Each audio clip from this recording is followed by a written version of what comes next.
Upwork has just announced a lot of updates for the fall of 2024.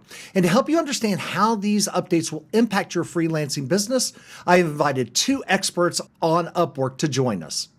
Morgan Overholt is a highly successful freelancer and the author of the freelancerfiles.com, a blog site filled with insights to help you grow your freelancing business. Also joining us is Adam Palmer, the Freelance King, who is not only one of the top freelancers on Upwork, he has also spent millions hiring freelancers from the platform. Together, we will discuss how these recent updates will affect you in the fall of 2024 and beyond. Let's talk to our guest.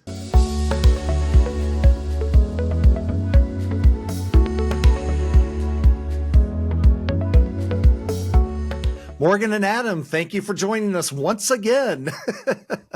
We have a lot to cover today. So, as everyone knows, Upwork, I'm calling it UMA now. They talk about it so much. Upwork has announced their fall updates, and there's a lot going on. And so, Morgan, before we started recording, you kind of mentioned that you've been talking to people at Upwork. They've actually reached back out to freelancers, and apparently they're going to be doing a lot of stuff in how they roll out these new things. So, can you kind of just give us a little bit of background on that? Yeah, it's kind of funny. I don't know whether or not it's related, but a couple of weeks ago, I wrote a bit of a scathing letter on Medium about how I felt like me and Upwork, we'd separated. I hadn't heard from them in a while. I feel like my old contacts weren't really there. I didn't have like any inside information, and the communication was kind of lacking. And then out of the blue, they sort of reached out and said, hey, let's start talking about this stuff. So now I'm really excited. I think that alone is just a giant step in the right direction with them reaching out to freelancers like myself who want to promote the platform, want to know what's going on, and help others succeed. So really, really big deal. But anyway, in some of my communications, I do want to say one thing that's really relevant. They kind of said that this is more or less their plan on how they rolled out this update going forward, at least in the near future. They're sort of going to be beta testing a series of things throughout the year, and then every 6 months or so, releasing it in a big, giant formal update. So as you guys see some of these things that we're walking through on the video today, you may notice, if you have been paying attention, things like Job Success Score Insights, for example, were actually rolled out a few weeks ago. But they're just being sort of formally announced in this particular update. So it's kind of like an umbrella of sorts. So some of these have been around for a while, some of these are new, some of these have been in beta testing, whatever.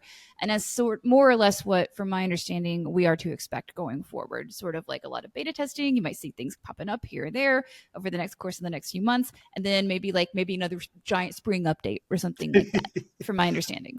Well, good. It'll keep this lots of content for us to talk about then. So, all right, let's get into the very first one that really kind of struck me and was this whole managed service concept where now they want to apparently, and this is how I see it, they want to help their clients, right? Manage projects, and they want to use a little bit of AI. They want to use a little bit of capabilities, maybe internally with somebody to get on the phone, manage and help you find people. So I think we had some confusion about this. So let's talk about this. It's kind of like Upwork wants to be your agency now. What do you guys think? Adam? Well, it's tough to know exactly what the plan is for the UMA, because it seems like you could do a lot with it, but in application, as we're playing around with it, I haven't necessarily found too much personal use with it. So I think from the freelancer side, I think it's going to help you come up with proposals, help you maybe think about how you tackle particular projects, and it's probably going to get smarter and smarter over time, hopefully, because like I said, the times that I've used it as a freelancer, it hasn't really been of much use. But I do see that it's now really apparent in the app itself or in the mobile app, like this thing pops up. So I predict, this, and hopefully it'll get more and more helpful. From the client side, it seems like this will be some type of AI intermediary in making sure that your tasks are done. The example I used earlier before our call is like, let's say a client needs a landing page or a website. Well, I think a part of the problem in the past is maybe the client didn't know all the components that made up a website. And so what I see Uma doing is basically breaking things down and possibly finding the right talent for that client in a kind of engaging AI way that helps break these projects down, and that will ultimately push the client into a contract and then manage things post contract too. So it's tough to say how that rolls out. I think it's still in its very early stages, and I don't think we've seen a lot of use studies and how it's going to enhance. But as far as the freelancer side, which I imagine most of the people watching this are freelancers, I think at this point, I would recommend playing around with it, seeing how in the future the items that you put on your profile work as essentially SEO tactics to have the UMA look at your profile over others. Mm-hmm. So, if this thing's going to be as big as Upwork thinks it is, right, then you have to kind of think about that, because a lot of developers on the Upwork team are going to be focused on that. So how do you play along so Uma can attach you and refer you to possible clients? So that's something I would look to see is get a handle on it, see what it can do. Don't rely on it yet, but perhaps start to think about how it can benefit you and leverage you. Because if you do get dialed in with it and starts referring you to all these people that need projects done, that's going to be really great. Because at the end of the day, we just want to and impressions and those types of things. Mm-hmm. Yeah, I kind of see it the same way. I think I think how you position it as an intermediary in the process. I'm wondering to what extent a human will get involved, but I have a feeling it's going to rely more on the AI side. You need, in their case, a logo and website. Okay, well, there are many moving pieces and parts. Let me recommend somebody or some people that you need to consider as you're in that chat style environment. So I absolutely agree. And also, Morgan, you talked about these partnerships with like Lettuce and things like that. How do you see this being meshed in from the freelancer perspective? Yeah, I think it's going to be a good one for Upwork in terms of growth, right? Because apparently what they're going to be doing is making these strategic partnerships and having direct integrations into companies like Lettuce. We're looking right now on the screen for all those of you like seeing the visual version of the podcast. You can see that we've got Lettuce, the Wordsmith, Akoya, I think it's called, Builderall. And the way I understand for it working is that you go in, let's say you're a customer of Lettuce, for instance, and you're using their other services, you're using their platforms, or you're checking out and purchasing something. Upwork actually now basically is upselling Upwork freelance services to people who arguably in these specific, with these specific apps or in these specific fields, probably have very specific services or very specific needs that could be use the benefit of a freelancer. So I think that's actually a really big deal, because one of the problems that Upwork has had for years now is that they've always had way more freelancers than they've had clients, right? They have to grow their client base to make this a profitable ecosystem. And I think this is going to be possibly a really great thing going forward, especially if they're able to make more of these strategic partnerships, because it gets the word out and ideally brings more people to the client table, which of course ultimately will benefit freelancers. Yeah. I'll just end with this. I think it's interesting. They carved out AI work for their own people, because if you notice that in here, this is let Upwork manage your next AI project. I think they want to get on some of the more lucrative spending that's going on around AI, because again, notice how it says enterprise right there. So I think, again, interesting how they are, what they want to personally be involved with. Here's your account manager with Upwork ready to take you on. So also, guys, keep in mind with a lot of this AI stuff, this is just kind of the future, right? Like every tech company wants to be involved in AI, especially every public tech company, because they need to please those investors. So if Upwork wasn't trying to make great strides in AI right now, they'd just be falling behind. I think I'm personally excited. One of the other things that wasn't really explicitly mentioned, but I think is sort of to be derived from, and I was able to confirm with the Upwork powers that be, is that search is also going to be powered by UMA going forward. And I think that's kind of, because when I pressed them, I said, one of the questions that I asked is, how exactly is Uma getting me more work, right? And that was sort of the answer that I was given. Our search is now going to be powered by Uma. And so what Adam was saying about getting really dialed in to Uma going forward is going to be really important. And again, what Adam was saying is both he and I have a bit of an SEO background. Make sure that you're optimizing those profiles, make sure that you're using those keywords. And that's a thing that you can and probably should. In fact, I would say the number one use case in my mind use Uma for is literally ask her, hey, what are some of the keywords that you recommend in these niches that I should be including in my profile? You could even ask her, hey, I'm writing, here's my bio. Can you help me like rewrite it and include those keywords that you think I should be including in my bio? 100%. Because again, Yeah, and it's already Uma's been trained on Upwork data, so keep that in mind. Exactly. That's what I was just going to say. It already knows your profile in and out, your keywords. So it's already has that reinforcement. So you can just quickly ask them those queries. You don't need those mega prompts anymore. So, and like I said, I think it's just going to get smarter and smarter. And that's a great point, Morgan. Yeah. Ask it. Like, what do you think I should do here? That's kind of, I was role playing a little bit with it too. But I got it frozen a couple of times because I was like, okay, so what's the best way to use you, Uma? And I got it opening up, but it just kind of eventually froze up. So can I also make one word of warning? Just one quick word of warning, if you don't mind. The other, since we kind of got into Uma, I know the original question about managed services, but I also want to keep I want to remind everybody that Uma is also still kind of like learning and to take everything with a grain of salt. Like for instance, when I used Uma just to like see how good she was at writing a proposal, because I'm not like the world's biggest fan of AI proposals, but I was just like, hey, write me a proposal to see what she recommended. She actually recommended me including my private contact information, which is hilarious because it's like a breach of the terms of service. So it's a trap.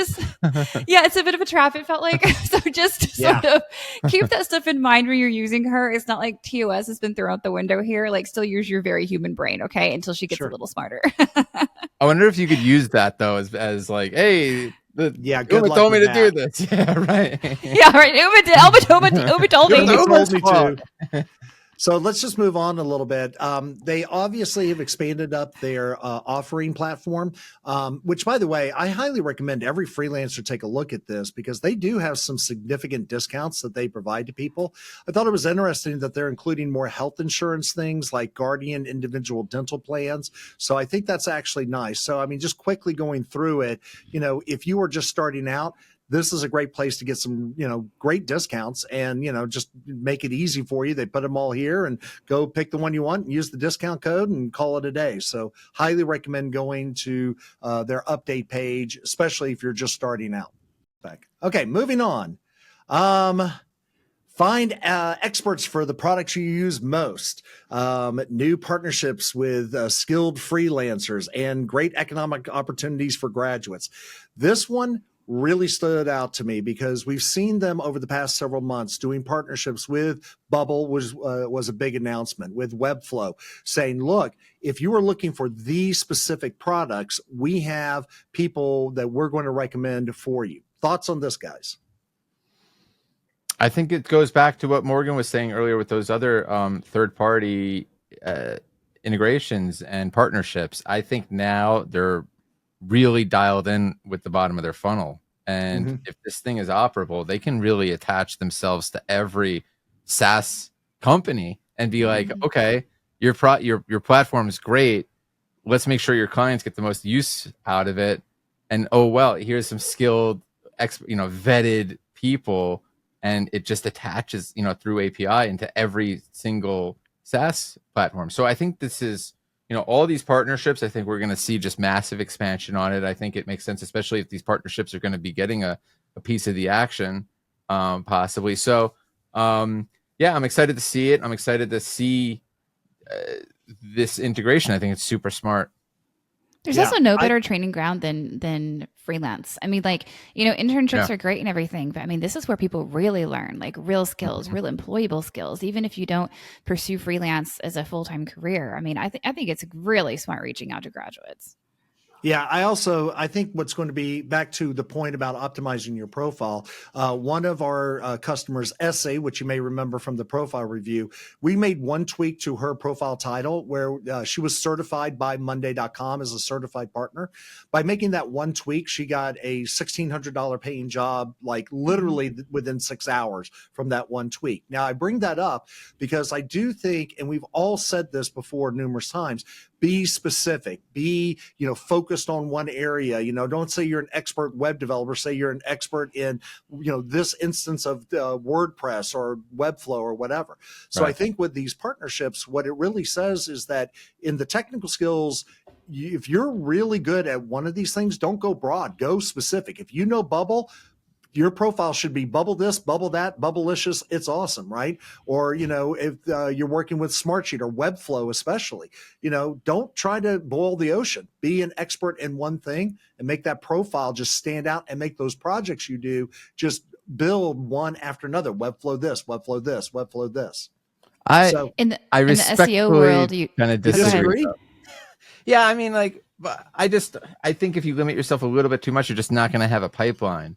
But I do think that you could be an expert in Camtasia and Prezi and Webflow. I mean, like, it's just, I don't know. I don't feel like one person should just limit themselves. But I think that's where specialized profiles come to bear, right? True, but it's too specific on a platform specific thing. I think, like, if you're going to do web development, you can get granular with multiple platforms. Because I mean, people on my team have I mean, I can't even, the amount of CMSs that they've worked on or plugins that they, it's not just me being a one trick pony. It's all the members of, Automate Scale, my agency. They've worn so many different hats, and we consider ourselves expert on a lot of them, because you kind of build on one CMS and you build on them all at the end of the day, or one CRM and you build on them all. And sorry for the abbreviations, but if you know, right? Like, so it's, I don't know. I definitely think you should announce them by name in your bio. Yes.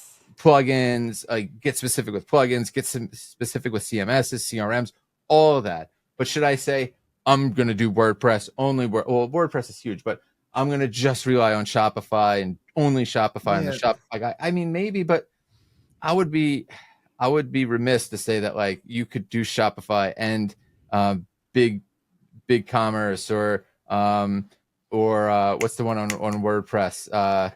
WooCommerce. WooCommerce, yeah, like all these things. I mean, I don't know. I would just hate to say no to projects, because I've pulled in clients over 6 figures. All right, like Morgan. WordPress, but Break sorry, the tie. yeah, and I know.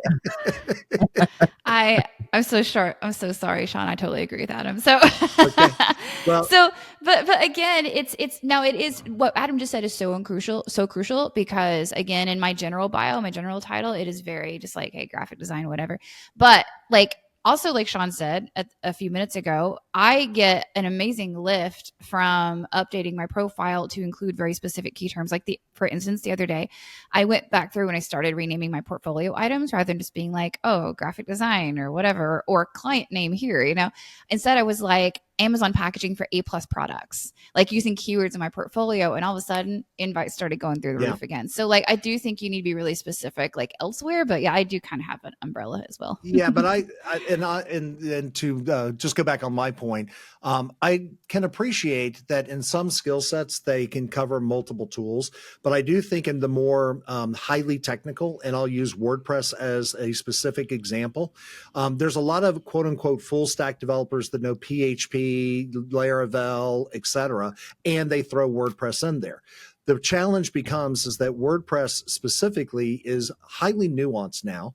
And if you're not keeping up with some of the latest trends and changes in there because you're doing Laravel projects, which are not WordPress projects, then I, as someone who's looking for a WordPress expertise, it's kind of a red flag. And simply because, and I'll use another bigger one, how many times where we will see people saying, oh, I can build you a mobile app because I worked in PHP.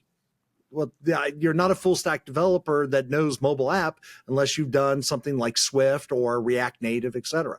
So in these cases, like when it comes to Bubble, there's a ton of work available for Bubble. Same with WordPress. I look at a lot of these saying the volume of activity out there for some of these more competitive technical terms, there's enough to go and pick from. Even Monday.com being one that I've had recent experience with. There's enough Monday.com. Now, it's not going to be 20 a day, but the 2, 3, or 4 that are out there are not going to have a huge amount of competitors either. And so I think the difference and nuance to our conversation is if you're in a hyper competitive category, it helps to be very specific. If you're in a broader category with less competition, maybe you should be a little bit more like I do project management using ClickUp, Monday.com, Trello, et cetera. Mm-hmm. That's the way I look at it. But that's the point of these things, guys. We can have disagreements. This is the point, for you, the audience. Okay, let's move on. Enhancing career growth for tech alumni, as well as maximizing your reach to quality talent. Kind of two different things paired together. Looks like they are working with educational partners, and then, of course, doing more to feature jobs on the job search page. Any comments about this? I mean, I think it's great. I think it's really similar to kind of the thing we talked about before. But yeah, I mean, it's wonderful. And back to bringing your new people in. Search relevance now. Enhance you with smarter search engine. I think when you were talking about Uma, to me, sometimes the details matter because I think there's more going on behind the scenes. So it does look like that Uma and the searching, back to your points about the SEOing of the content that you're putting into the system, really does matter. Okay. Hire with ease, just for clients. Adam, I think you actually posted some things about this. So I'm going to let you talk about this new Business Plus plan and your thought on it. Yeah. So, I mean, we have a pretty small business, and I see what they're trying to do with the Business Plus, which I think is to try and capture businesses that are not quite enterprise, but not quite small like ours, like probably like 10 million in revenue, and then that will go to like the enterprise level. So I think they're trying to feed, a corporate office and be able to utilize Upwork to its best of its ability. And I think that the major component for these particular types of businesses is a little more hands off, where I think the small business has the time. They're entrepreneurs. It's like 10 to 20, 30 employees maybe. So it's like almost like the boss is going into Upwork, has the time to interview one-off people and grow their 15 under business, employee business, right? Now, I think that this sector for the Business Plus is going to be when you have hundreds of employees or maybe thousands, where they don't necessarily can possibly, have an appointment with each person, or if they're trying to hire 50 content writers, like it's a little more, I think, conveyor belt and trusting of the Upwork platform to take care of the business end of it and make the arrangements and the connections. So I think it's pretty cool for those types of businesses, and the ability to have like a net 30 attached to it. I know that was limiting for a lot of businesses to have to, put everything on a credit card every week and not be able to invoice things out like a normal situation when they're offloading that amount of talent. So I think it's, generally speaking, it's pretty good for those size businesses. I don't think it's going to make sense for me. One of the big things between upgrading from Business to Business Plus is going from 5% on what you pay out to 10% on what you pay out. So this would really crush our margins. And for us, it didn't really make sense to need to filter expert vetted talent because, like I said, we have the time to vet people ourselves. I'm a freelancer myself. I know when someone's talking ish, and not able to do what they say they can do, or I have methods to split test people's, but I have the time to do that, but for me, I don't even know if I would necessarily want expert vetted talent for a lot of my projects because they're, very expensive a lot of times. But again, I think for bigger businesses, they don't want to have to vet. They want to know these are the top-notch people. Great. Or, set up 50 content writers and just get it done and have managed services a little more. Great. Done. So I think it's good. I think it's going to be interesting to see how Business Plus rolls out because it's very new and they're definitely trying to upgrade people. The way they upgrade is a little kind of interesting because I think what happened was I tried to use Uma on the business side and they said you have to you upgrade to do this. And then once you upgrade, you can't go Right, backwards. right. So, so you got to be careful. I almost clicked. I was doing a content video on like how this works. Yeah. Like I was about to do it. I'm like, whoa, whoa, whoa! I saw the 5 to 10% and you can't go backwards. I'm like, okay, we're gonna Yeah. pause on this Adam, one. Adam just increases expenses by doing it one video. That was great. $50,000 a year error. So Morgan, what is your thinking, especially around that top vetted being more prominent to these enterprise people? I mean, look, I've always said I think that Upwork should try to push more fees on the client side. I kind of feel like, and again, I understand why they've been doing it for so long, but because there are more freelancers and there are clients, and they're trying to bring more clients into the fold.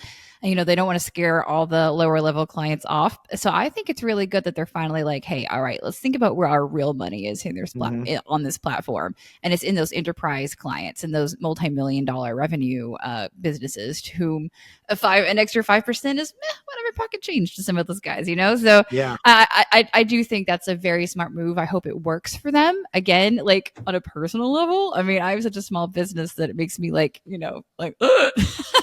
So like, I'm like, Adam, I don't want to click the button, but I think it might work. I hope it works. So what do you think about the expert vetted, though, from a freelancer perspective? Is it just another reason to go through that process because you're getting better exposure to people that can afford to pay you more? I mean, is that something that you would say to freelancers?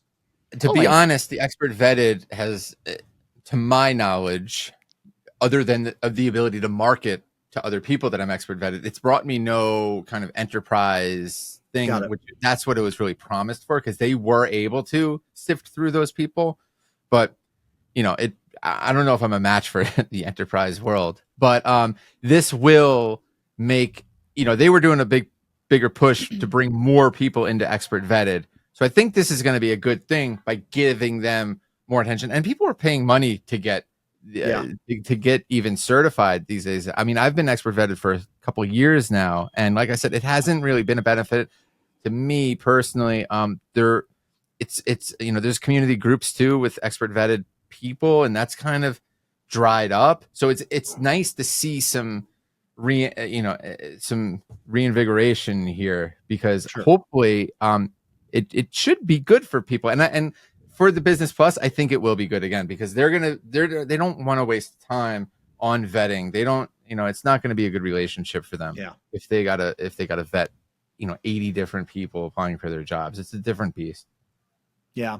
And I think if you look at their overall package here, personalized support, being able to come up and, talk to someone, which has been helpful. As you said before, this net 30, is a big deal for certain clients. Though you did mention this is through a third-party service potentially, but Upwork's going to carry the bill, right? I mean, they're going to pay the freelancer, and that was my concern. Upwork is going to charge the client, right?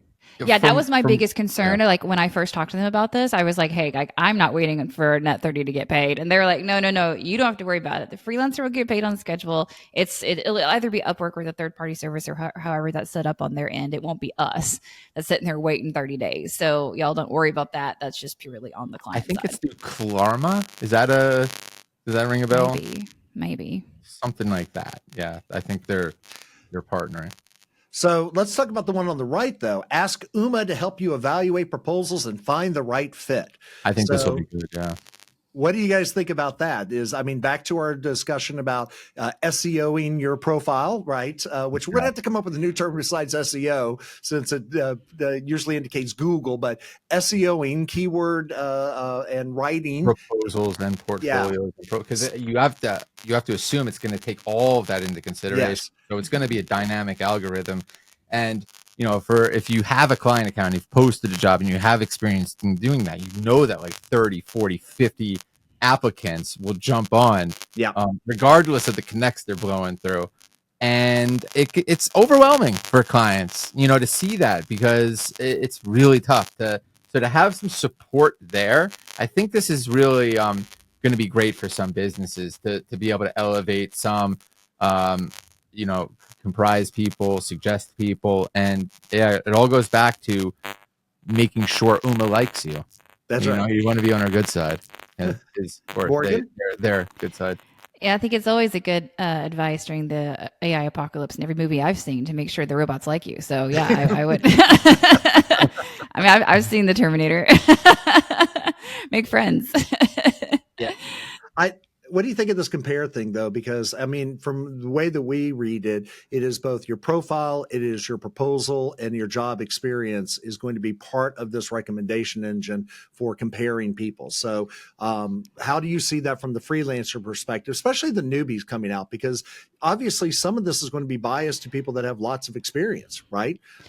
So I mean, look, let me get up in my soapbox just for 2 minutes because here's the thing. It's the same thing, exactly what Adam said that we've been preaching all along, that we constantly preach until we're absolutely tired and out of breath.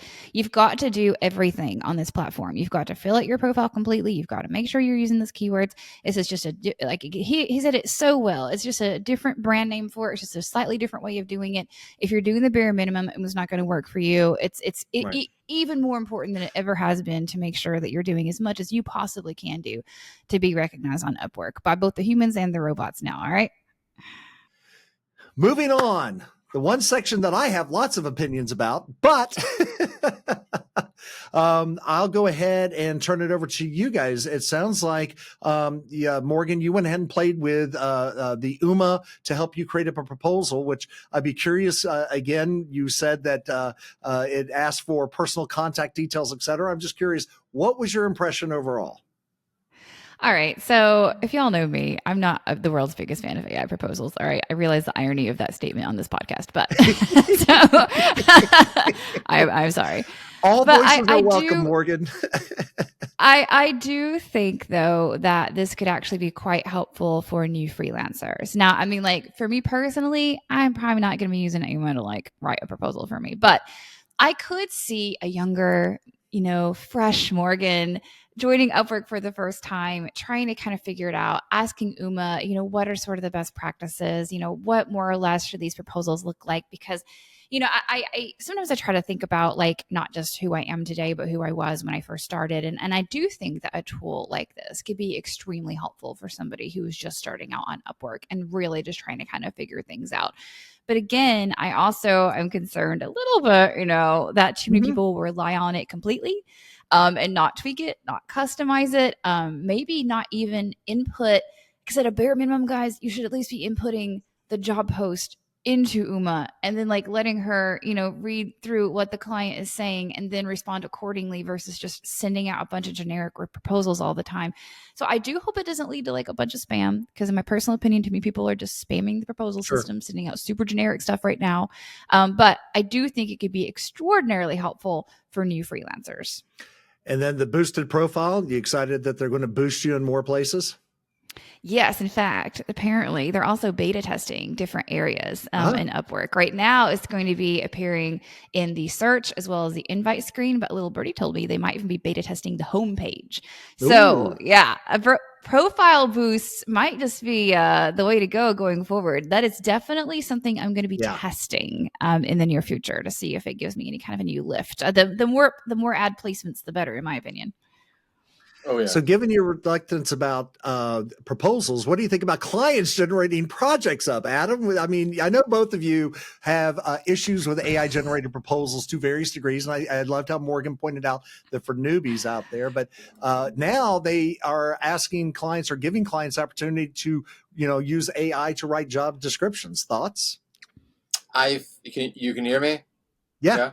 Yep. Okay. Yeah. I think clients have been doing this for a while, putting what they want into ChatGPT and just posting that. So I think it's going to be helpful. I don't think it's going to be necessarily a big deal. I think it was nice in the past to have brevity and not have like a long, rambling job post. I think clients can get what they need very quickly in certain situations. But I do think, as we spoke about earlier, perhaps some education and letting the clients know that maybe just because you want this, you may think about X, Y, and Z. I think that's really where the power is going to come from in helping educate like what goes into particular projects versus just like, oh, I don't know how to find the right person. Let me put my query into Uma and see what it spits out. I think hopefully Uma will do a good job with cross-selling different freelancers, essentially. But I don't think there needs to be like a huge assistance in the proposal. I mean, the job posting itself. Yeah, so I'm going to chime in a little bit more on this area, and I'll kind of start from the job descriptions. I do think it helps to have more detail on a job description, but the problem is too often, especially in the technical side, ChatGPT will spit out things that the client actually has no clue about. Hence, they're asking developers to respond to something that they don't even know what it's about.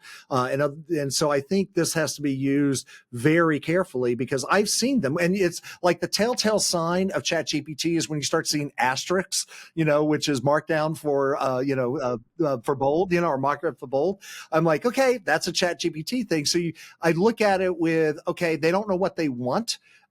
Which is fine, because in the technical side, I want to talk to them more about what they're looking for. So I think, it's like anything else, it can help, but it also, I think it's a double-edged sword. As far as boosting the profile, we just released, our course about profile optimization, and I actually put together a testing spreadsheet in Google Sheet so you could try to figure out how much to boost. I love the idea of boosting profile. I do. The fundamental problem, though, unlike any other ad platform, is you don't know what are other people paying to boost their profile. In other words, I mean, if you ran Google ads right now, they're going to give you a min max, right? They're going to give you some relevancy. The problem with the way that Upwork does boosted profile is they're like, just tell us how much you want to spend. And then you have no idea as a freelancer, is that too high? Is that too low? It actually is a big problem. So we put together a spreadsheet and a training program to say, okay, every week, track your results. Here's how to do it. But you have to do that, because otherwise, I mean, you could spend $500 a day and you don't know if that's too high or too low, right? You just don't. I definitely would like to see some more analytics around some of the ad features. Upwork started calling all of their boosted stuff ads recently. And I like that, because I think it more accurately explains exactly what it is. But yeah, I do think that some analytics are going to be it's huge. Required here eventually. Yeah. And then finally, about the proposal side, as someone who is well vested in this, I'm going to tell you, and I love the example they provided, because the example they provided is completely not only horrible, but it requires you to additionally put in things about yourself so that you can tell the AI even more about you, as opposed to relying what's in your profile. I mean, even in this particular example, they said, tell us about a project you've done on Webflow before. Okay, I did this. Well, suddenly now you're a experienced Webflow person. Really? I mean, this is, I think, but with the quality that I've seen so far, I am more excited about what we do, and I'll explain why. I used to be very big in the WordPress space. At one point, with StudioPress and Genesis, almost 250,000 people were using our themes. Now, WordPress had themes, right? If you download WordPress, you get a theme, but yet a whole theme ecosystem was created because people wanted optionality in the design of their sites. Well, I see the same thing in their proposals as well. So the way that we look at it is not as a competitive threat. I'm looking at it as basically Upwork saying, use AI to help you with your proposals. We want you to. We're going to try to make it easy for you to do so. That gives third-party providers like us the opportunity to say, we can help you write a better proposal that will pass the Morgan and Adams sniff test. Because trust me, folks, these guys have a very high bar in the AI-generated, this is crapola marker. And we use that because we want something that sounds as naturalistic as possible, but uses direct response copywriting techniques. So I love the fact they're introducing it. I hope they keep it exactly as is, because it will make my world better. I have bad news for you, Sean, because I was explicitly told they are constantly going to be improving Uma. She's going to be changing and learning and coming out with new features and new capabilities in the future. So I'm not worried about a big company that has 20,000 initiatives working on where one individual carved space you can excel in. So I am not worried about what they're doing, but what they explicitly said is use AI to create proposals. That is explicit in their announcement. I mean, I don't think you have to use it yet. The thing that I was told is there's a reason that they're not including Uma like explicitly, other than like the tooltips you get on the proposal screen right now. They're not including her like directly in there because they said they recognize, and this is something they told me personally, that there are a lot of I don't know if you want to call it snobs, Adam. I don't know if it's a rude term, but a lot of proposal snobs. I'll just go with it. who don't want to use that business. We don't want to see it. We don't want to read it. We don't want to send it. And they said they recognize that there are people like that. They didn't use that term as my term. They recognize there are people like me and Adam that are like that. And so They are not pushing it. I wouldn't say they are saying definitely use AI to send proposals. I think they are saying, hey, look, if you like to use AI to send proposals, we have a tool that can help you. And that's great. So because they're explicitly endorsing that you can use that. That you can. And I think for many people that you can, and that's great because there's, again, the AI marketplace is not going to be dominated just by them, right? I mean, they have so many things they have to get right. And let's be fair, Upwork's focus is always going to be on clients first, freelancers second. So with all the UMA changes they want to bring into their ecosystem, the majority of their time and effort is going to go towards those enterprise clients because that's where the money is. That's been their competitive moat. So I'm excited that they're doing more with AI. And I'm excited for this other feature we're about to talk about, but these are not where they make the most amount of money. Is they make it when big corporations are paying 10%, not 5%. Well, again, like I said at the top of this, though, UMA and AI strides are more to please investors, really, than anything else, right? I mean, Upwork, as well as every other tech company out there, has to integrate AI in some way, else their investors are not going to be happy. So this just has to come to pass. I think the problem, though, is it just doesn't matter if Upwork likes it or not. It matters if the client likes it or not. They're ultimately the decision makers on who they hire. And the problem is the moment two people use the same tools, the moment those two people sound alike, and the moment those two people sound alike, it becomes the most unattractive taste in a client's mouth because they ultimately go to the point where they're like, this person didn't look at my job post. And it's a visceral, terrible feeling for a client to feel like they're wasting their time talking to someone who definitely doesn't know what they're talking. Like by the time someone wants to get on a phone with them, they need to 100% be confident that this person can do what they say they're going to do, or else they're wasting their time. And that's the problem. Speaking of which, segue. So let's segue to the video thing. You guys like it, and I'll just give you again high level. Yeah.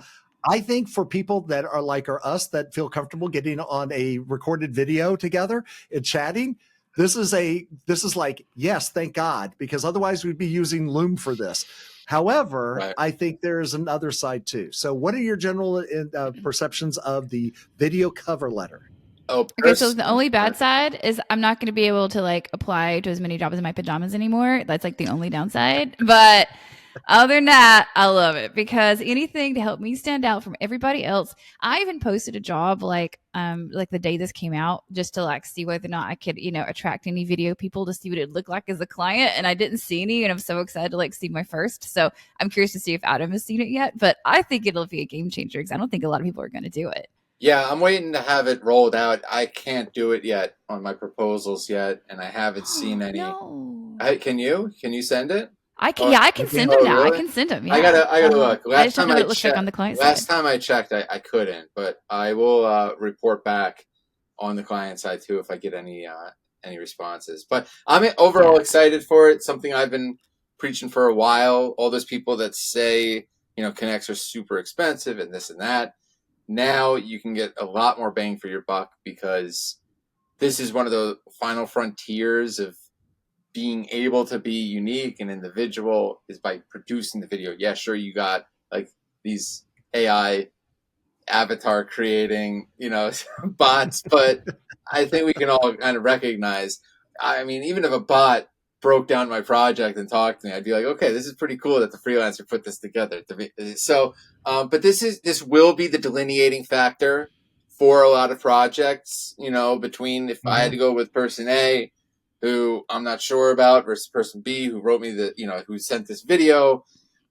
who looks like the real deal. I mean, obviously, I'm gonna lean towards the person that's more attractive in terms of like how they're able to handle my project, because that's all we care about as clients, right? And this is going to help that conviction. It's going to help lower that risk, and also, what better way to demonstrate your personality, which is such a huge component to the relationships that are forged on Upwork. Like, clients and freelancers need to get along. They need to pass the vibe check. For good freelancers, like, it's not worth it to work with a client that's a pain in the ass, like, at all. It's like a hard stop. So I think this is going to help freelancers, help clients recognize, will this work out? So you don't need to jump onto a call with someone that you're not a big fan of. I think for people like us, I mean, absolutely, that are confident and comfortable being on camera. The way that this is executed, it's real time. So there's no way to kind of put your, hey Jen, avatar up there. You're talking to someone. I do think that there's always a way. There's always a way. Like, hold your phone up to the camera. Come on, man.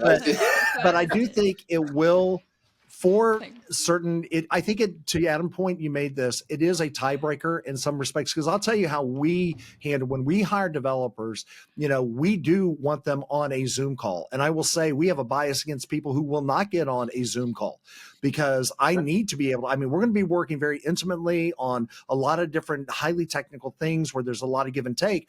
I need to know I can have a relationship with you. So having a video up front is going to be easily a tiebreaker for someone who doesn't want to do that. However, with all that said, I know a number of highly skilled talent that are introverts who the concept of even getting on a Zoom call freaks them out, but they'll do it if they think there's an actual job to be had. The idea of being an introvert and proactively putting yourself out there is going to, I think, be off-putting for many people. On top of which, I do think that we know that there are people who have virtual assistants that go and apply on their behalf. And obviously, those now virtual assistants can't do anything to promote them. So it's really, I think, perfect for people who are competitive, want to get ahead, a little bit extroverted, and are at least comfortable. Maybe you're an introvert, but at least you're comfortable with 30 seconds saying, "Hi, I'm Sean. I'm a mobile app developer. I love your project for these reasons. I really would like to work with you on it." Every single person, if they want work, should have an intro video on their profile. No question. It's like, so they need to get over that real quickly. I know. I don't say you're wrong. Yeah. I'm not saying that this isn't a game changer. If you're scared of the camera, reach out to Morgan or me or Sean. We will help you get over it and I even give you a script. When I was doing the profile optimization course, I literally gave you a script. I said, look, so yeah, reach out to us if you're concerned. But I do think this is and we all believe this will be a game changer. This will, in competitive spaces, it's huge. I love it so much. It's probably one of my favorite features of this entire rollout, just because to me, it's almost like a giant middle finger to like AI, because we're going so AI in so many different ways. Yeah. And this is so very human. Yeah. So it's just such a counterbalance to me. And this is, like I said, I think it's my favorite feature so far. And I can't wait to like really see it in practice for reals. We're running close to time, but there were a couple things buried in some details. And I just want to move quickly through the remaining portions. The proposal management and insights.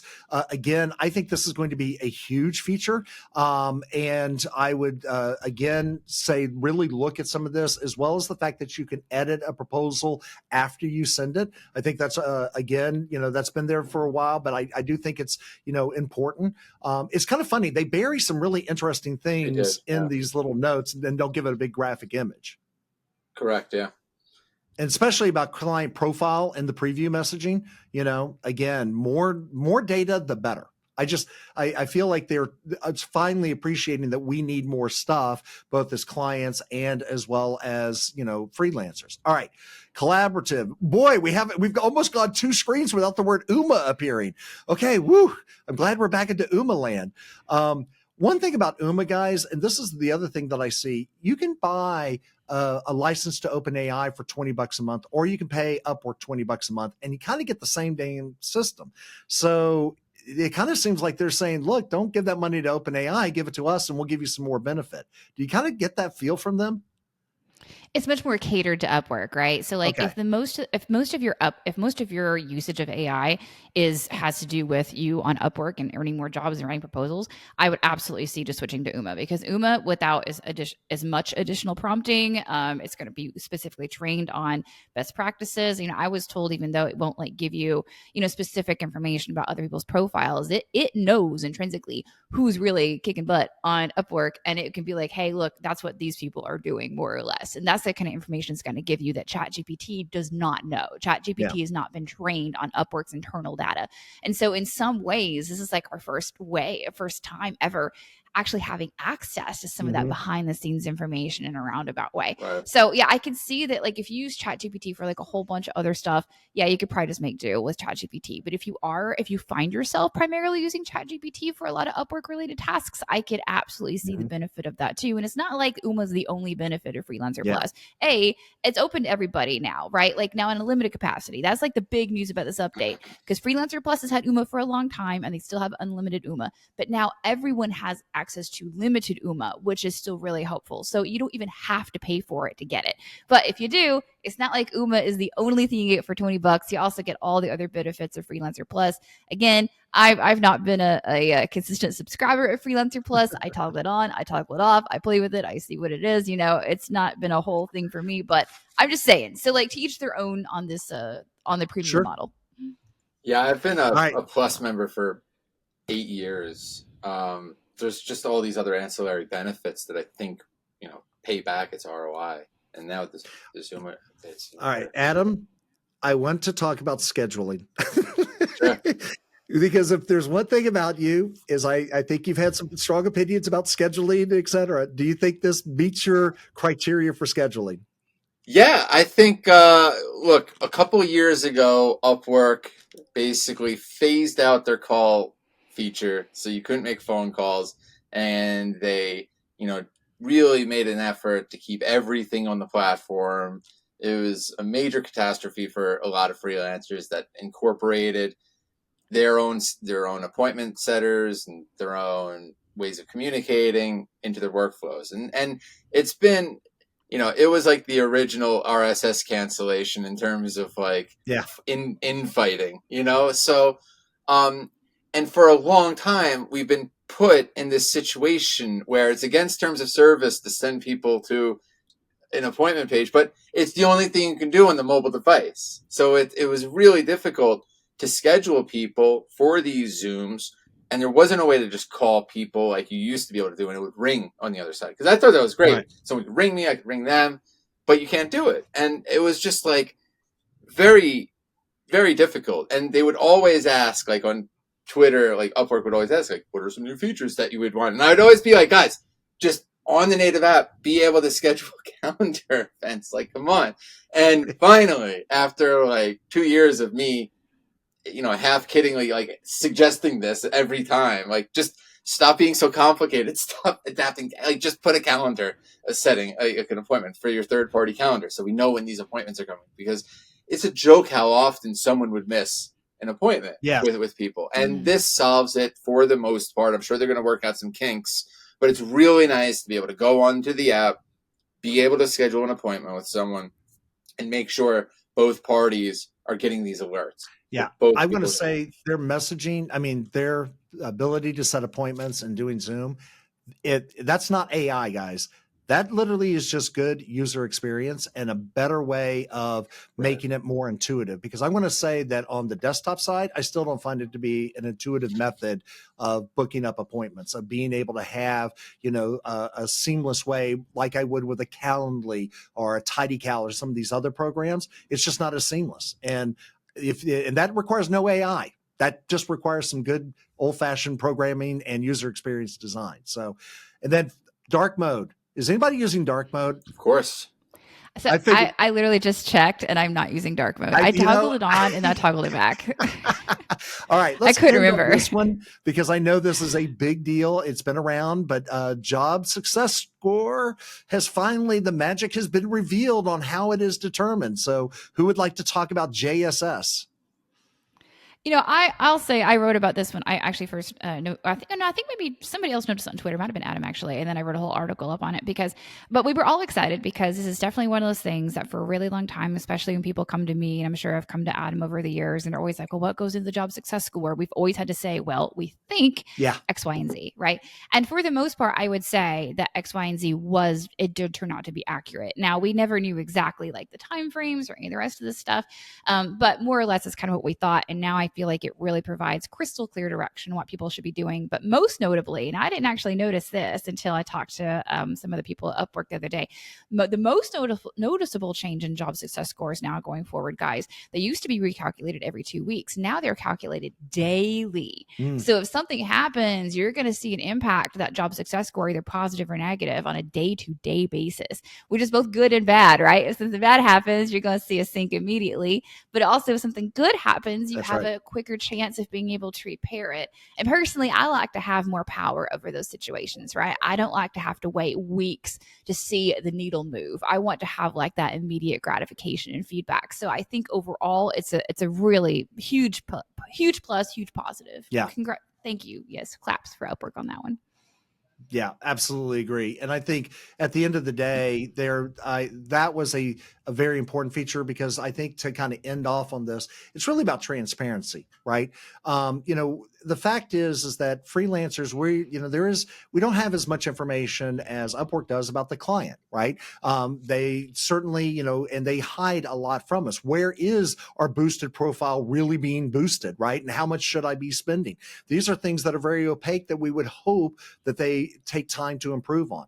But at the end of the day, overall, guys, what's your parting thoughts? Do you think this is a good update for freelancers? And is there anything they should be thinking about doing right now or should be concerned about? Overall, I think this is a really positive update for freelancers. In fact, it's one of the first, I would say, in a really long time that kind of felt like maybe they're actually listening to people and talking to people. And of course, I felt really good they reached out, and we now have an open line of communication, so I can ask those questions, and really figure out what's going on.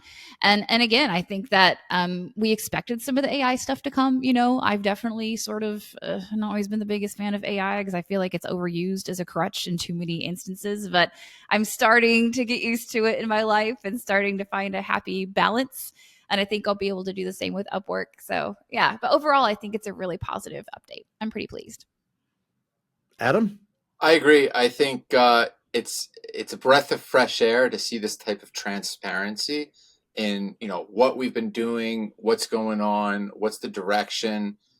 It's nice to see. I think that freelancers aren't a fan when it just kind of passively gets dripped out in the terms of service or in a post on the group guides or the groups internally, or just an email that's just random, right? It's nice to just see, okay, this is everything you need to know, and it seems like that type of organization will help kind of set future iterations of this, and it'll be good to see, because it provides some accountability, I think, for everybody, and it allows us to kind of prepare for these changes and not feel like we're just getting bamboozled by big changes like we've seen in the past. So I think that this is a step in the right direction.